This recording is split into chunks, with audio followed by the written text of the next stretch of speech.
Welcome back guys ke video kita kali ini yang bakal bahas tentang website-website yang berguna buat kamu sebagai freelance designer. Kira-kira apa aja sih website yang berguna untuk kamu para freelance designer? Simak terus video ini, jangan lupa like, comment, dan subscribe ya guys.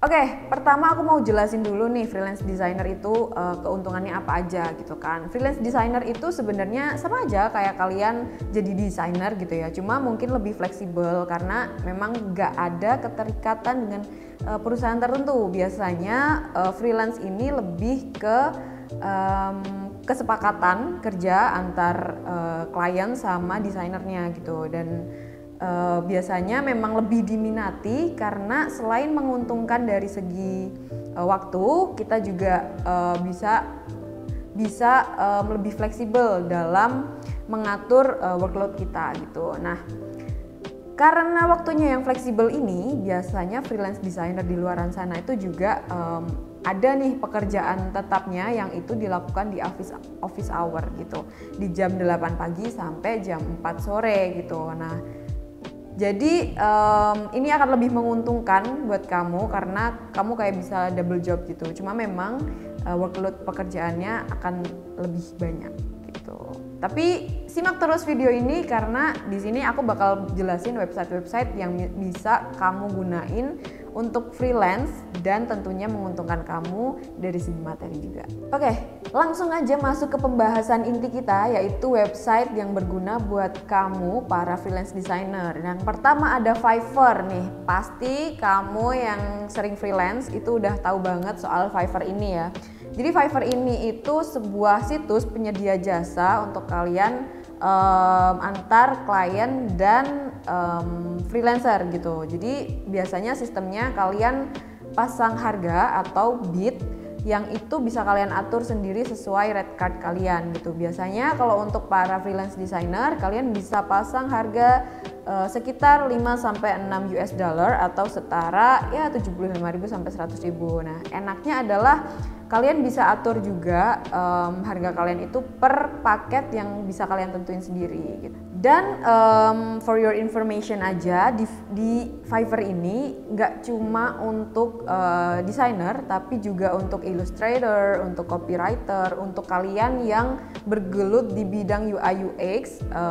Jadi untuk jasa pembuatan website gitu ya, atau desain untuk website juga ada gitu. Jadi banyak banget bidang yang bisa kalian geluti di Fiverr ini gitu. Salah satunya desainer gitu. Oke, masuk ke website yang kedua itu ada Upwork gitu. Bedanya apa sih Upwork sama Fiverr ini gitu? Mungkin kalau kalian udah terbiasa di Fiverr akan lebih ribet sih, karena di Upwork ini kalian harus verifikasi data diri dulu dan harus terdaftar dulu nih sebagai freelancer di Upwork gitu. Ada beberapa berkas yang kalian harus lampirkan juga, kayak misalkan data diri, terus pernyataan pajak, terus seperti kayak misalkan tanggal lahir, pendidikan terakhir, kayak gitu-gitu. Jadi memang lebih sedikit strict daripada Fiverr gitu. Dan bedanya adalah di Upwork ini rate yang kalian pasang itu sistemnya itu bisa per jam. Jadi kalian tidak dibayar per project tapi dibayar per jam gitu. Biasanya kalau per jam tuh akan lebih menguntungkan ya, karena bisa kalian hitung-hitung gitu. Kayak misalkan 1 jam ini kalian ngerjain apa, 2 jam ini kalian ngerjain apa gitu. Cuma memang kalian butuh untuk punya skill manajemen waktu yang bagus gitu. Jadi itu bedanya Fiverr sama Upwork, tapi keduanya sama-sama menguntungkan buat kamu para freelance designer. Nah, di Upwork ini kamu juga bisa ambil tes keahlian yang itu bisa kalian kerjain, dan ketika skornya bagus, kalian bisa pajang di profil kalian guys. Jadi itu akan membantu kalian untuk ningkatin skor kepercayaan kalian. Jadi biasanya ya kalau di platform-platform atau situs penyedia jasa untuk freelancer kayak gitu, semakin skor pelatihan kalian tinggi, hasil tes kalian bagus, itu akan semakin direkomendasiin gitu. Jadi itu adalah salah satu keuntungan yang bisa kalian manfaatin banget. Masuk ke website yang ketiga itu ada 99 Design.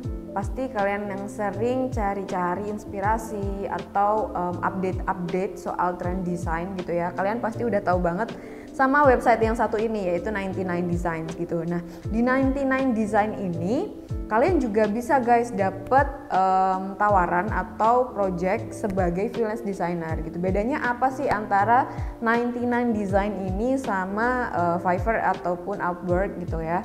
Bedanya adalah di sistemnya. Jadi di 99 Design ini itu sistemnya mereka menawarkan sebuah project yang itu bisa kalian ikuti sebagai freelance designer ya. Kalian menawarkan jasa kalian untuk mendesain dari project tersebut gitu. Nah, biasanya nanti kayak kontes nih jatuhnya guys. Jadi dipilih desain yang paling bagus dan paling yang menurut mereka paling menarik gitu. Dan itu sangat-sangat sangat-sangat strict. Jadi itu bisa menjadi portfolio kalian juga gitu, dan mungkin akan lebih persaingannya lebih ketat kali ya gitu, karena memang kalau misalkan di Fiverr itu kayak kalian ada lapak sendiri nih, kalian ada lapak sendiri, kalian pasang bid sendiri, kalian ada pasang portfolio gitu, bedanya di situ itu. Tapi kalau misalkan di 99 Design kalian hanya mengikuti alur dari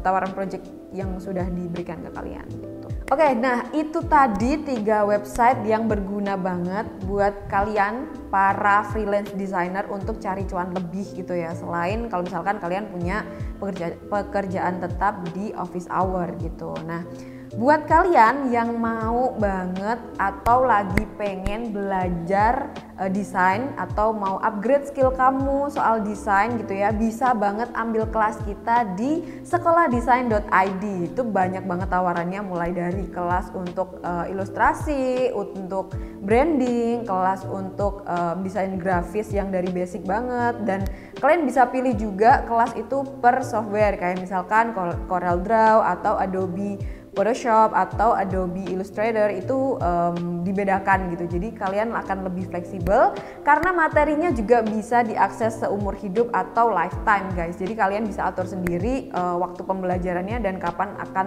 kalian selesaikan gitu. Nah, yang lebih penting lagi, jangan lupa like, comment, and subscribe video ini, dan sampai jumpa di video selanjutnya.